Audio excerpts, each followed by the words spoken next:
നമ്മുടെ മാധ്യമങ്ങളുടെ വിവാദങ്ങളുടെ കാര്യം എടുക്കുമ്പോഴാണ് ഇപ്പൊ ഈ അടുത്ത ദിവസം വന്നൊരു വിവാദമില്ലേ, ഇതിന്റെ ഇടക്ക് അങ്ങ് പറഞ്ഞു പോവുകയാണ് ഞാൻ.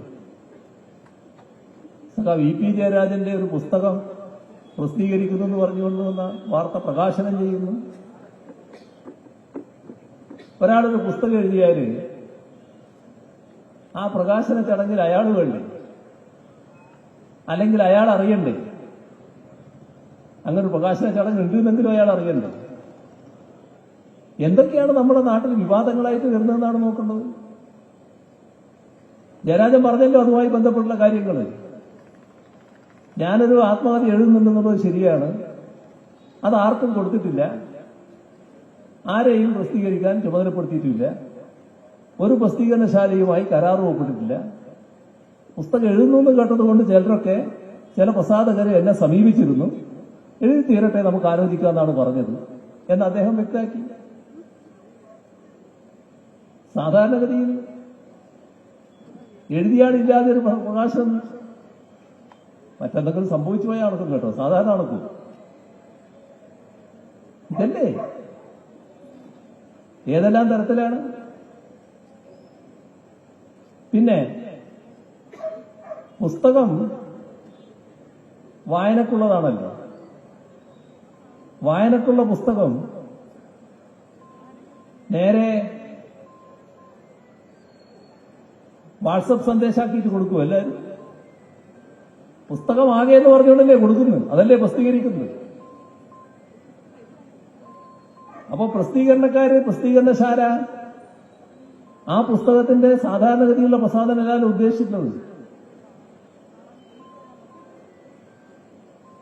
അദ്ദേഹം പറയുന്നു ഈ പറഞ്ഞ തരത്തിലുള്ള ഒരു കാര്യങ്ങളും ഞാൻ ആ പുസ്തകത്തിൽ എഴുതാൻ ഉദ്ദേശിച്ചിട്ടില്ല, ഇതേവരെ എഴുതിയ ഭാഗത്തൊന്നുമില്ല. ഞങ്ങൾ ചോദിച്ചു, സംശയമുണ്ടായിരുന്നു ഈ സരിൻ എന്ന് പറയുന്ന ആളെ ഇയാൾക്ക് അറിയുമെന്നുള്ളത്. കാരണം സരിൻ ഇപ്പാണല്ലോ ഞങ്ങളുടെ കൂട്ടത്തിലേക്ക് വന്നതിന് നല്ല മിടുക്കനായിട്ട് ഒരാളാണ്, അതിൽ വേറെ സംശയമൊന്നുമില്ല. പക്ഷേ നേരത്തെ അദ്ദേഹം മറ്റൊരു ചേരിയിലാണല്ലോ, അതുകൊണ്ട് ഇദ്ദേഹത്തിന് അറിയാമോ എന്നൊരു സംശയം ഉള്ളതുകൊണ്ട് ഈ വാർത്തയിൽ എന്താ ഉണ്ടായത്, സരിനെക്കുറിച്ച് വളരെ മോശമായിട്ട് പുസ്തകത്തിൽ എഴുതിയെന്നാണ്. അപ്പോ അദ്ദേഹത്തോട് ചോദിച്ചു, അല്ല നിങ്ങൾക്ക് സരിനെ അറിയായിരുന്നു? സരിനെ എനിക്കറിയില്ലായിരുന്നു, ഞാൻ സരിനെ കുറിച്ച് യാതൊന്നും ഈ പുസ്തകത്തിൽ പരാമർശിക്കുകയില്ല. എനിക്കറിയാത്ത ഒരാൾ എങ്ങനെയാണ് ഞാൻ പരാമർശിക്കുക? അങ്ങനെ ഒരു പ്രശ്നം എന്റെ മുന്നിൽ വരുന്നില്ലല്ലോ എന്നാണ് ജയരാജന്റെ മറുപടി. എന്താണിത്? ഏതെല്ലാം തരത്തിലാണ് വിവാദങ്ങൾ ഉണ്ടാക്കാൻ നോക്കുന്നത്?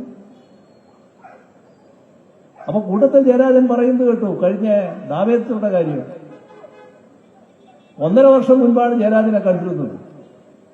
സൂക്ഷ്മം പാർലമെന്റ് തെരഞ്ഞെടുപ്പ് നടക്കുന്ന ദിവസം അന്ന് ജാവേദ്കർ പോയി കണ്ടതുപോലെയാണ് വാർത്ത വന്നത്.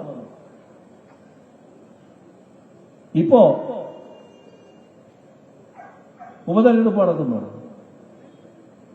ആ ദിവസം നോക്കി സൂക്ഷ്മമായി ഈ വാർത്ത മെനഞ്ഞെടുക്കുന്നു.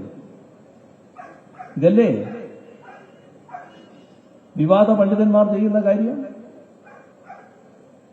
എല്ലാറ്റിനും ചില വ്യക്തമായ ഉന്നങ്ങളുണ്ട്.